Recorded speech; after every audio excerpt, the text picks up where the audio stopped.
Hello friends.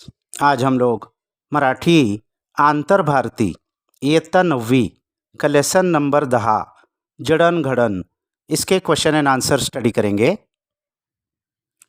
प्रश्न 1 अ खालील आकृती पूर्ण करा। मोगूबाई कुर्डीकर यांचे गुण। तो मोगूबाई कुर्डीकर इनके अंदर क्या खास बातें थी, गुण यानी क्या क्वालिटीज़ थी उनके अंदर। तो पहला, प्रख्यात गायिका, बहुत फेमस सिंगर थी। मूळची धीराची, मूळ यानी उनका कैरेक्टर बहुत धीर यानी हिम्मत वाला था, करेजियस थी। मोठ्या जिद्दीची, बहुत ज़्यादा जिद थी, डिटर्मिनेशन थी। और लास्ट, कडक शिस्तीची, बहुत स्ट्रिक्ट डिसिप्लिन था उनके अंदर। खालील चौकटी पूर्ण करा। एक, लेखिकेच्या आईचे नाव। लेखिके की माँ का नाम क्या था? मोगूबाई कुर्डीकर। दूसरा, लेखिकेच्या आईचे गुरु। लेखिके के जो माँ थे उनके गुरु का नाम क्या था? उस्ताद अल्लादिया खां साहेब। और तीसरा, लेखिके ने बालपणी वाचलेले ग्रंथ। लेखिके ने बचपन में कौन सी किताब पढ़ी थी? ज्ञानेश्वरी। और चौथा, लेखिकेच्या जडणघडणीची शिल्पकार। लेखिके का जडणघडण किसने किया, यानी उनकी बचपन में तालीम तरबियत किसने की? तो वो थी उनकी माँ, आई, यानी मोगूबाई कुर्डीकर। प्रश्न 2 अ खालील आकृती पूर्ण करा। लेखिकेच्या आईने लेखिकेला शिकवलेल्या घरकामाच्या गोष्टी। लेखिके के माँ ने लेखिके को घर काम की क्या क्या चीज़ें सिखाई थी, घर गृहस्थी की। तो पहला, स्वयंपाक करने, खाना बनाना। दूसरा, पाट्यावर वाटणे, यानी सिलबत्ते पर मसाला पीसना। तीसरा, धान्य कांडने, यानी धान को हमाम दस्ते में कूटना। और चौथा, रंगोलियाँ काढ़ने, यानी रंगोली बनाना, वो अलग अलग कलर की रंगोली डिज़ाइन बनाते हैं, वो भी सिखाया था। प्रश्न 3, खालील शब्द योग्य ठिकाणी भरून वाक्य पूर्ण करा। ब्रैकेट में वर्ड्स दिए हैं, सही फिल इन द ब्लैंक्स करना है। पहला, माझी डॅश माझ्या आईने केली। तो माझी जडणघडण माझ्या आईने केली। जडणघडण यानी तरबियत। दूसरा, गाण्याचा डॅश करायला बसले की एकाग्रता हवीच। तो गाण्याचा रियाज करायला बसले की एकाग्रता हवीच, यानी गाने का रियाज करते वक्त एकाग्रता, कॉन्सन्ट्रेशन चाहिए। तीसरा, गाणे हे व्रत माई डॅश जपत होत्या। तो गाणे हे व्रत माई व्रतस्थपणे जपत होत्या। व्रतस्थपणे यानी निष्ठा के साथ, डिटर्मिनेशन के साथ वो गाना गाती थी। चौथा, मोगूबाई कुर्डीकर डॅश गायिका होत्या। तो मोगूबाई कुर्डीकर प्रतिभावंत गायिका होत्या, बहुत टॅलेंटेड सिंगर थी। पाचवा, गाण्यातली डॅश गाण्याची गुणवत्ता वाढवते। तो गाण्यातली तन्मयता गाण्यातली गुणवत्ता वाढवते। तन्मयता, कॉन्सन्ट्रेशन से गाने की क्वालिटी बढ़ जाती है।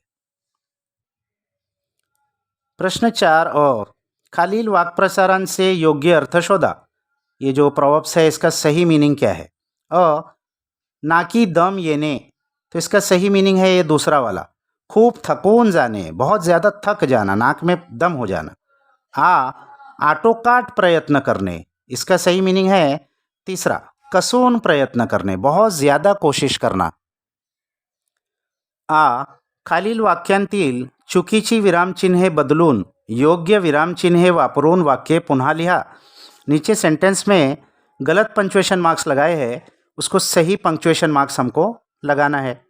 तो पहला, ती करड्या स्वरात म्हणायची कुठे होतं लक्ष। तो इसका सही आएगा, ती करड्या स्वरात म्हणायची, इसके बाद एक कॉमा, फिर डबल इन्वर्टेड कॉमास, कुठे होतं लक्ष। और क्योंकि एक क्वेश्चन है तो क्वेश्चन मार्क डाल के फिर इन्वर्टेड कॉमास क्लोज, इस तरीके से आएगा।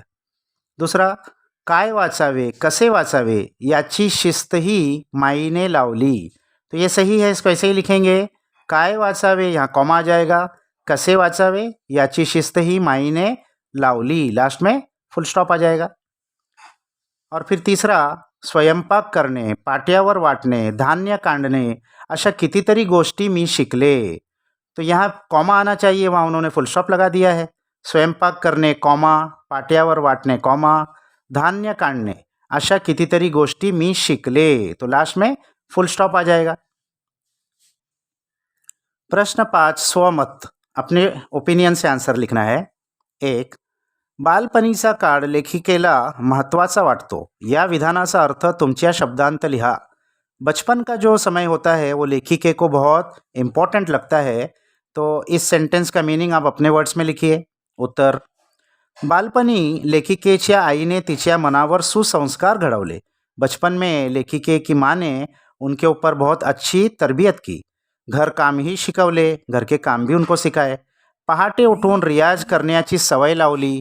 सुबह सुबह उठकर प्रॅक्टिस करने की आदत लगाई. माईंच्या कडक शिस्तीमुळे लेखिकेला चांगले वळण लागले. माँ की इस स्ट्रिक्ट डिसिप्लिन की वजह से उनकी ज़िंदगी को एक सही टर्न मिला, सही रास्ते पर वो गई. गाणे ऐकताना लक्ष केंद्रित करायला हवे. संगीत साधनेत एकाग्रतेला महत्त्व आहे. गाना सुनते वक्त अपना ध्यान कंसंट्रेट करना चाहिए और संगीत सीखने के लिए कंसंट्रेशन चाहिए, उसका बहुत इम्पोर्टेंस है. ये उनके मन पे बिंबवले, उनके मन पे ये बात बैठ गई. गाण्यावरची निष्ठा रुजवली. गाने के प्रति जो डिटर्मिनेशन है उसको डेव्हलप किया. आटोकाट परिश्रम केल्याशिवाय गाणे साध्य होणार नाही हे सांगितले. बहुत ज़्यादा मेहनत किए बगैर सही गाना नहीं आएगा ये उनको बताया. अहंकाराला थारा न देता जे करायचे ते विनम्रपणे केले पाहिजे ही शिकवण लेखिकेला बालपणीच मिळाली. अहंकार यानी एरोगन्स, बड़ापना नहीं होना चाहिए. जो भी काम करना है विनम्रते के साथ, पोलाइटनेस के साथ, नम्रता के साथ करना चाहिए. ये उनको बचपन में ही सीख मिली. गाणे हे व्रत आहे हे लेखिकेला आईकडून लहानपणीच कळले. गाना ये भी एक कसम है, इसको पूरा करना है. ये भी माँ की तरफ से उनको बचपन में ही सीख मिली. म्हणून बालपणीचा काळ लेखिकेला महत्त्वाचा वाटतो. इसलिए बचपन का ज़माना लेखिके को बहुत इम्पॉर्टंट लगता है. दुसरा, गायन स्पर्धेत प्रथम क्रमांक आलेल्या तुमच्या मित्राची मुलाखत घेण्यासाठी प्रश्न तैयार करा. आपका कोई दोस्त है, वो सिंगिंग कंपटीशन में फर्स्ट उसको प्राइज़ मिला है, तो उससे पूछने के लिए कुछ क्वेश्चनर तैयार कीजिए. उत्तर. गायन स्पर्धेत प्रथम क्रमांक मिळल्याबाबत तुझे मनपूर्वक अभिनंदन. तो पहले उसको कॉन्ग्रेचुलेट किया. उसके बाद में क्वेश्चंस पूछेंगे. पहला क्वेश्चन, तुला गायनाची आवड कशी निर्माण झाली? तुमको गाने में इंटरेस्ट कैसे पैदा हुआ? दूसरा, तू गायन कला कुणाकडे शिकला? काय शिकलात? तो ये गाने का किसके पास सीखा और क्या क्या सीखा? तीसरा, गायन कलेतील कोणता प्रकार गातोस? शास्त्रीय की सुगम? सिंगिंग में तुम कौन से टाइप की सिंगिंग करते हो? शास्त्रीय या सुगम? ये 2 टाइप है सिंगिंग के. चौथा, गायन कलेत रियाजाला किती महत्त्व आहे? सिंगिंग के अंदर रियाज करने को, प्रैक्टिस करने को कितना इम्पोर्टेंस है?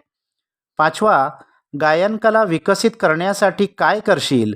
अब आगे और डेवलप करना है आपकी सिंगिंग को, तो आगे आप क्या करने वाले हो? छठा, भविष्यात कोणते मनसूबे, स्वप्ने आहेत? फ्यूचर के लिए आपकी क्या प्लॅनिंग है, क्या ड्रीम्स है आपके? सातवा, होतकरू गायकांना कोणता सल्ला, संदेश देशील? जो गायन में इंटरेस्ट है, वो उनको गायक बनना है, उनको आप क्या सलाह दोगे, क्या आपकी तरफ से एडवाइस दोगे? प्रश्न 6 अभिव्यक्ती. 1. माईची शिस्त कडक होती हे दाखवणारे पाठात आलेले प्रसंग तुमच्या शब्दांत लिहा.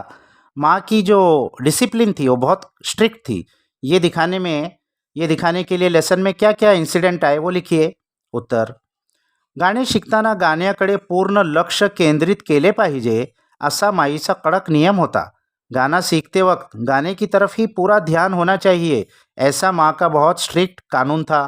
एखादी तान जास्तीत जास्त 2 वेळा त्या म्हणून दाखवायच्या. कोई एक तान एक सुर को 2 बार वो कहकर सुनाती थी. शिकताना लेखिकेचे जर लक्ष नसेल तर त्या पुढच्या क्षणी उठून जायच्या.